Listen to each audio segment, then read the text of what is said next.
An Irish independent digital subscription doesn't just get you the news. It gets you the best of Ireland's stories all in one place. Whether it's the best of politics, business, sport, entertainment or lifestyle.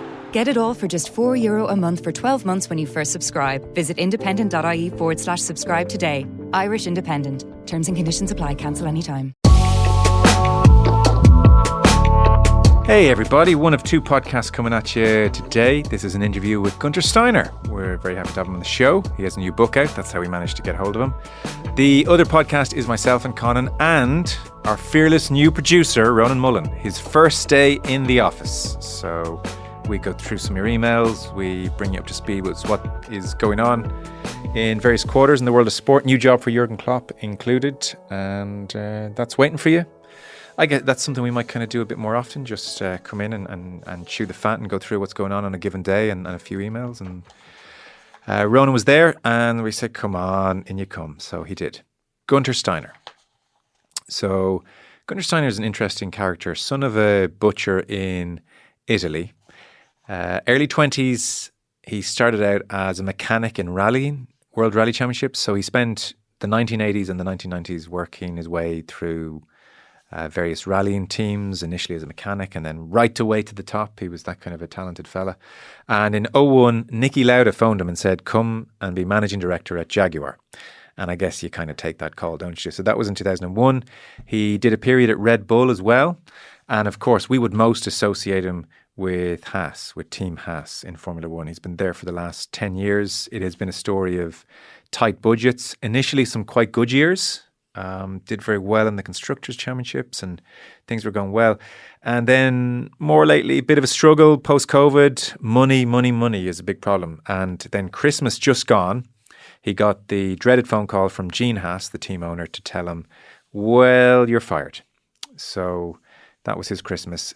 Since then, he's been doing some commentary on German TV and he's written a book, which is why we're talking to him. It's called Unfiltered, is his new book. The thing about Guenther Steiner, I'm sure you all know this, of course, is that if Netflix had not produced Drive to Survive, most of us would not have a knowledge of him or a feel for him. It's not a remarkable career in terms of results or standing. However, Netflix thankfully did produce Drive to Survive, and Guenther Steiner, I would say by a distance, is the breakout star, pretty much. Brilliant personality, and crucially, somebody who did not give a damn that he was mic'd up and the cameras were following him. And he kind of went a bit supernova. At team appearances, Guenther was receiving bigger cheers than his drivers, which is not really meant to be the way of things. Like I said, new book out, reflecting on his career and life. It's called Unfiltered. We reached out and said, you know, he's a busy man doing lots of interviews. Could he give us some time? So he gives us just over kind of 20 minutes here. It's not enough. You know, as you'll hear, I think, with someone like him, you could do an hour and go very deep on lots of things. We don't quite do that, but we'll bounce along and ask him a couple of questions and see how life is. So Guenther Steiner is on the way. And by the way, listen, I don't know for sure, but I suspect if you have kids in the car, then maybe do the necessary and flick away now, because after all, this is Guenther fucking Steiner. Fuck.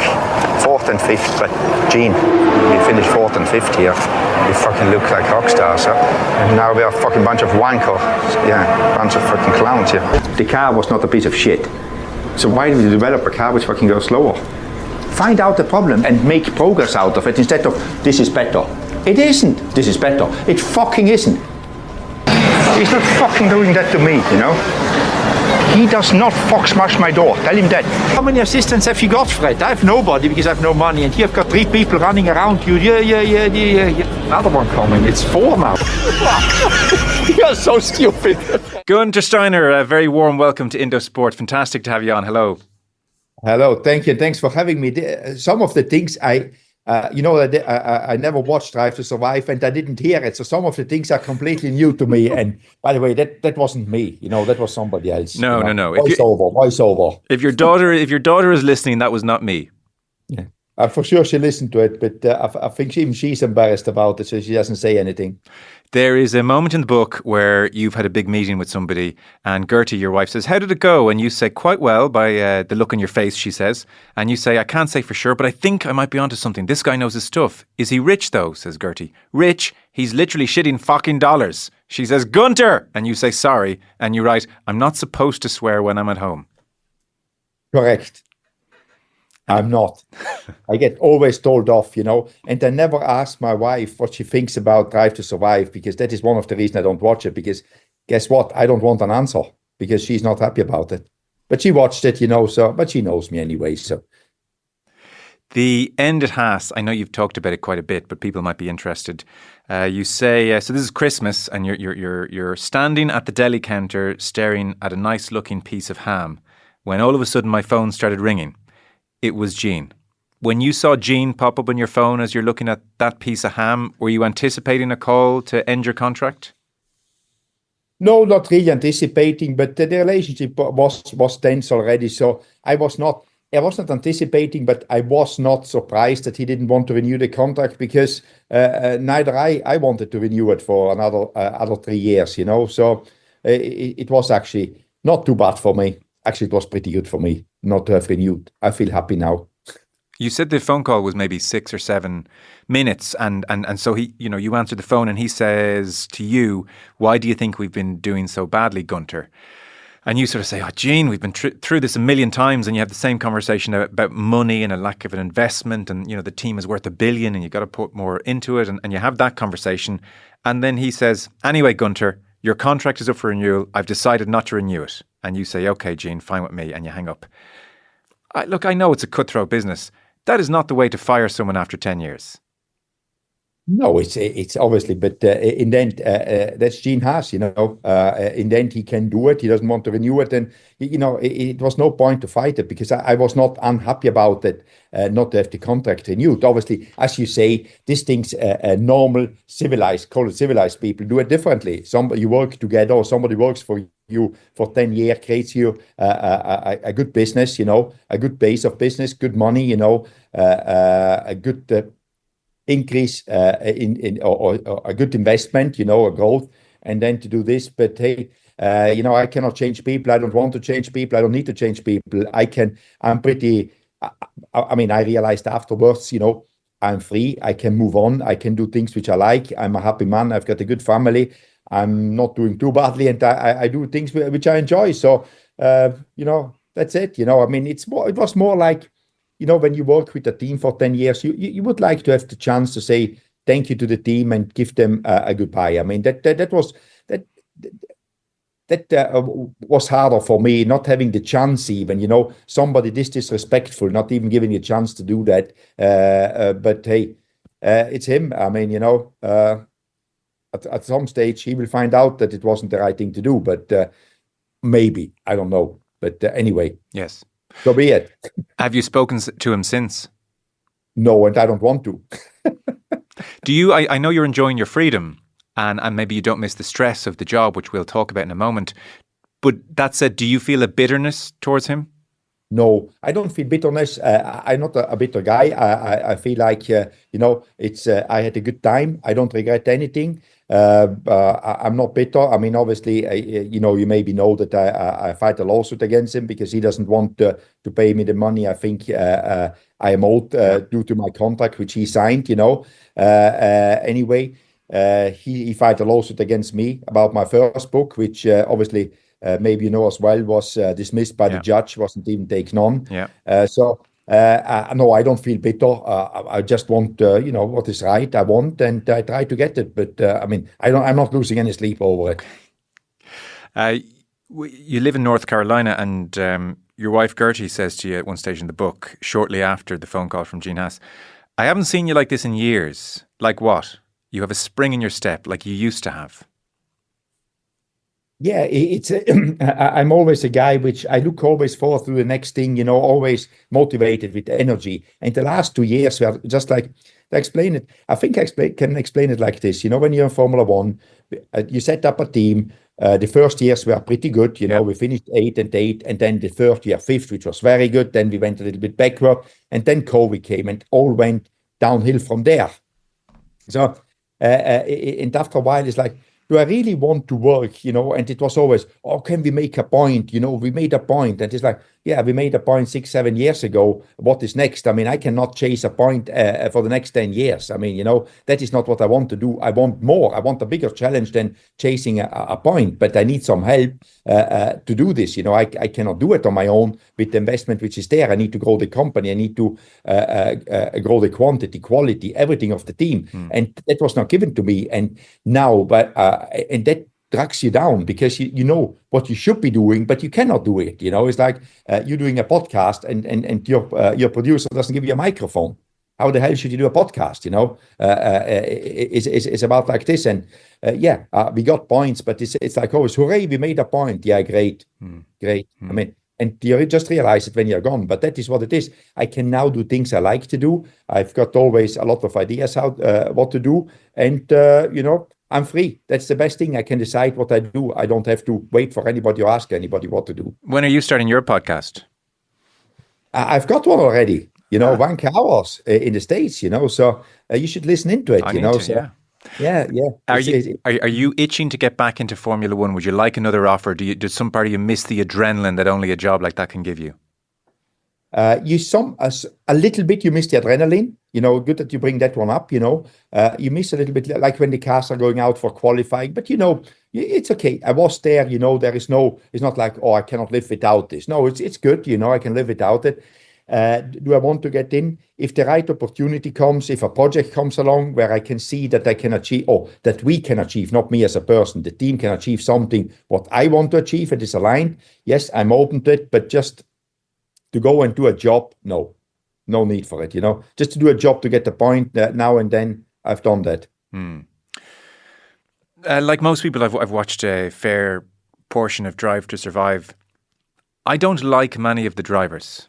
They are young in the worst way. They have huge egos. They are selfish. They are far too rich. They are far too famous. I just can't warm to a lot of them. You have to handle a lot of these people. I'd be interested in your impressions of them, these young men in these unbelievably privileged positions, and the types of personalities who tend to make it as Formula One drivers, because a huge part of your job is to handle them. Yeah. I think some of them, and as I said, I didn't watch Drive Survive, so I don't know how they come over, but a lot of them, I think, come over because they are in public different than they are in reality. Obviously, some of them believe their own propaganda. Some of them are actually very down-to-earth people, which I would say is not even playing. They have to play this role of being what they should be, because it is demanded from the outside world that if you are a young, successful, rich, good-looking, driving an F1 car because there's only 20, this is what you should be, and obviously... and I think some of them are actually very normal people, and they are happy to be very normal people. Some of them, you hear this often, no, Formula One is too hard, it's too much work, and then once they go away, all of a sudden they miss it, because they cannot do anything else without it. That's their problem then, and then they fall in a hole. But I think most of the latest ones coming up, they are surrounded by good people, which bring them along to be good human beings, because that is very important in life. Obviously, as you say, they get more money than they ever thought they will make, most of them, so it is a very difficult position to be in. Yes, I'll bet it is. Who are some of the more down-to-earth, likeable drivers? I know it doesn't have to be an exhaustive list, but who jumped to your mind when you said that? I mean, Kevin Magnus is a very normal person. He can be very, have very short words when he talks to media, but he's a very normal person, loves his family. He doesn't love anything more than going back to his family. A lot of them, Danny Rick, we all know that he's a very normal person. When he gets to it, he's up for every funny thing to do. There is, a lot of them are pretty normal. Okay. Yeah, it could be the portrayal. The portrayal. That's the right word for it. The portrayal, and what the public actually want them to be as well. Yes, we want James Hunt. It's sex, drugs, and rock and roll. Rock and roll, yeah. We want rock and roll. I know you weren't there back in the day, but has that aspect of the circuit changed? That Playboy, Eddie Irvine parties around, at different wherever the races are on, have things calmed down in that respect? Is it a more professional environment, or is there still that element of hedonistic partying that goes hand in hand with the sport? No, I think Eddie was the last, as you rightly said. Eddie was the last of them, last of that generation. I don't think you could do it these days anymore. What these guys did, with all the social media and all that stuff, it's just difficult to do. And also, the sport has become a lot more professional. Sure. Is that good? Yes. Is it good for entertainment? Maybe not. We all like a little bit of rock and roll, or not all of us. I shouldn't speak for everyone, but I quite like it, So it's quite entertaining. So rock and roll these days is different. But no, it has changed. It's just not there anymore. And with 24 races, you couldn't even behave like this anymore, just because of your physical state to do this. I would think it's a very common question. We mentioned you were coming on the podcast, and listeners emailed in different questions, and quite a few of them wanted us to ask you, if all of the cars were the same, then across a full season, who's the best driver in Formula One currently? Who would come out on top? I think on top, and it's now, you would have race-specific strength, but in general, if you take an average, I think in the moment, Max would be very strong. Max is very good. Max is a real racer. He can drive a car, difficult cars to drive. So I think Max will come out pretty strong.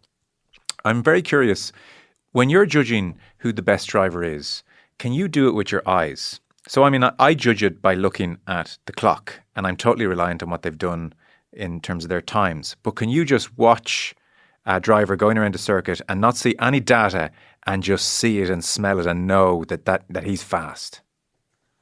I have to say, be honest, I say no, because I think it is so close, because they are all very talented.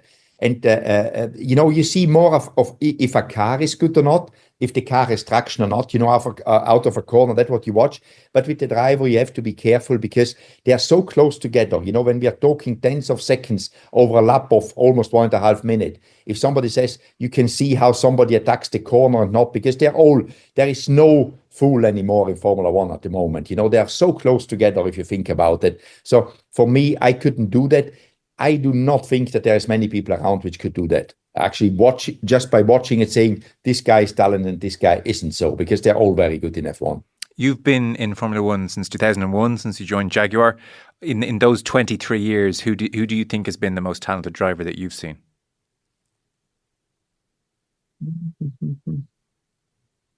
I think one of the biggest talents was Michael Schumacher in that period. Michael was Lewis is very talented as well. Lewis Hamilton, he's very talented. They all, it goes in eras, and an era in F1 is not 20 or 30 years. It's normally 5 to 10 years for a driver. And in this era, Michael was good. Would Michael be as good in the new era, or in the era when Lewis was strong? Maybe not, because the cars change, and, because Lewis now is struggling a little bit with Max Verstappen, to be honest, with the new generation, because there's a different era now coming in, but Lewis is very good as well. He was and is still good. So would drivers today have different attributes to what Schumacher had? A little bit, I would say yes. But the cars advance so much, and the controls are so much more sophisticated, and you just need to know exactly what to do with the car. And sometimes drivers, if they grow up in one area with one type of car, with driver aid and something, they know that era very well. And when they have to change, they struggle to go into the next one, and we will have that one maybe when 26, the new rules come. The young drivers maybe pick that one up better than the old ones. Have you ever driven a Formula One car around a track? No. Why not? I think I couldn't do it. I don't want to do it. I would embarrass myself more than anything else. Just when no one's looking on a late Thursday evening, there's always somebody looking when an F1 car is going around the racetrack. So no, and I don't know if I could even fit in it. I'm quite tall. It's interesting you haven't watched much Drive to Survive. I was reading, I think it was you made the point, that about 50% of the current Formula One audience globally is as a result of Drive to Survive, which is absolutely extraordinary. And we've seen so many other sports hoping that Netflix will have a similar effect on their sport, golf and others, and it hasn't. Something about Drive to Survive, maybe it's because it was first, maybe I think in part characters like you just helped it land with people. When did you realise, was there a moment or a certain race where you thought to yourself, I seem to be very popular here today? Yeah, when it came out, it started pretty quick. It wasn't what it is now, but it started pretty quick when people start to recognize you. Because before, the fan recognized you, but it was like, hey, this is Guenther Steiner. But then when it came out, it started pretty quick that people wanted selfies and things like this. And there where I saw that it actually had a good success. Did you like it? Some people don't want fame. Did you think, I enjoy this? I don't dislike it, but it's not something. If it isn't there, I'm fine as well. It's not something because I didn't work for this. Some people like it because they work for this to be famous. I didn't do it because to be famous. I did it because I like for Formula One racing. But you get there and you can anyway not stop it once it is out. So it's better to get along with it and you work with it and get the best out of it than try to fight it and running around with a hoodie on all the time and stuff like this, because then you're paranoid. I try to be as normal as I can, and if somebody wants a selfie, so be it. It's fine, Because I think, we were laughing here yesterday when we were just reminiscing about it and in light of talking to you, and people were saying they could always relate to you, for instance, when you would, after a bad day, and you'd say, oh shit, I have to talk to Gene. And people understand that feeling. But it was really remarkable, I thought, that your conversations with Gene went out on Drive to Survive. Obviously, we couldn't hear what he was saying, but you were mic'd up. You mightn't have been in vision, but your conversation was recorded because the microphone lapel was on. Did you tend to forget that was being recorded, those moments? Absolutely. Yeah, I tend to forget pretty quick, these things, and because I had it done so many times. And I must give credit to the people at Box to Box, which do the filming for Netflix. They were always fair, because I think I say sometimes I say things where you really shouldn't put on TV. So and as I said, I had always somebody, because you can check it before it goes out, and I had always our head of communication doing it. So sometimes he said, Guenther, I had to take a few bits out because that wouldn't have been good, Okay. So you always had that chance. But when it's on, you think, I just do my job. If they want to hear it, fine, Yeah, which is great. It's what makes it really work. The championship currently, I know you're doing some work with RTL, some commentary on German television. We have the United States Grand Prix next. That's on the horizon. It's kind of interesting at the moment. There are 6 races left, and 7 races into the season, Max Verstappen had won 5 of them. And I'll be honest, me and a lot of people watching thought, oh no, here we go again, another dull season. And yet he now hasn't won in 8 races. And I guess Lando Norris is within touching distance, still a bit behind, 52 points. Have we got a title race here, or is Verstappen going to be fine? We got a title race. I think Lando will make it. They are doing very well. McLaren is strong, and as you said, who would have expected after the first 5 races that what the last 5 races will be? I think Lando will make it. That's my opinion. But obviously, Max will fight for it. That he takes the title home, and he's already strategically working. He's not trying to win the race at all costs. He tries to get as many points at all costs. So it will be hopefully quite tight, and hopefully goes into the last race. It is amazing how this sport goes. Verstappen was talking about what's happened over the last couple of months, and just the kind of the technical aspects of the sport. So he said, our car's just been very difficult to drive, and at the same time the others have made progress. And he was talking about how the front and the rear of the car were not feeling connected anymore. And interestingly, he was saying maybe our wind tunnel that we use at Red Bull is a little bit outdated. I mean, it's mad, the factors that come into it, that suddenly everything's lovely and then the front and the back of the car aren't connected. I mean, I can see how team principals go berserk. Yeah, this car, they are so sophisticated, and the tools used to develop these cars are so sophisticated. So every little bit what somebody has better than the other one helps to make the difference. But I go back to normally now between the fastest and the slowest car, it's a second, it's a second. There's a different driver in there. There's a complete different people made the car, and you've got a second of difference over 1 minute and 20 seconds lap. It's nothing. It's nothing if you think how much is a second. And then between the first and the second, there is a tenth, or not even that one, a tenth of a second. That is nothing. That is meters, not even meters anymore. So, it's so competitive and every little bit makes a difference. It strikes me Formula One was a little bit unlucky as well. I mean, it's good that you think Lando is really going to push Verstappen here, because if you think of Saudi Arabia in 21, Verstappen against Hamilton, it was this extraordinary crescendo finale to a season. And the whole world, I think, was ready to just go Formula One nuts. And then we had 2 years of Verstappen cruising. It was terrible timing in a way for 2 seasons like that. I think everyone is itching for another race. Yeah, as you say, and you never can predict what is happening next. I mean, this year, 7 different drivers won races. Think about that one. 4 different manufacturers won races. It's something last year at this time, nobody would have ever dreamt of it. It was a dream, but nobody thought the dream will come true, and the dream came true. Yes. Last one, if you could change anything about Formula One to make it more entertaining, to make it more popular, what would you change? In the moment, I wouldn't change anything big. I would maybe add a few more sprint races, from 6 to 12 maybe, the next point, because I think free practices are not what people want to see in 2024 or 2025 anymore. They want to see competition, to fight for something. That's my thing. All the rest, I think it's in a very good place, Formula One. FOM does a very good job, and the next thing is to stabilize the sport where it is now with the spectators, because that's difficult to do as well, because it had a boom, and hopefully it doesn't go down. But I think it's in a good place actually. The bubble will not explode, in my opinion. They are very clever people which manage that one. But otherwise, I think it's a good place. If I would say do something, let's go from 6 to 12 on sprint races. Okay, and hopefully we might see you back in a paddock someday soon. Thank you very much. No, thank you. Guenther, it was great talking to you. It's the book again is Unfiltered. You didn't curse once in the entire interview. Gertie will be very pleased with you, so that's good. I normally don't in interviews, that is just that's my racing language, the cursing. Good man. Well, listen, lovely to talk to you. Guenther Steiner, thank you. Bye-bye. Thank you, bye.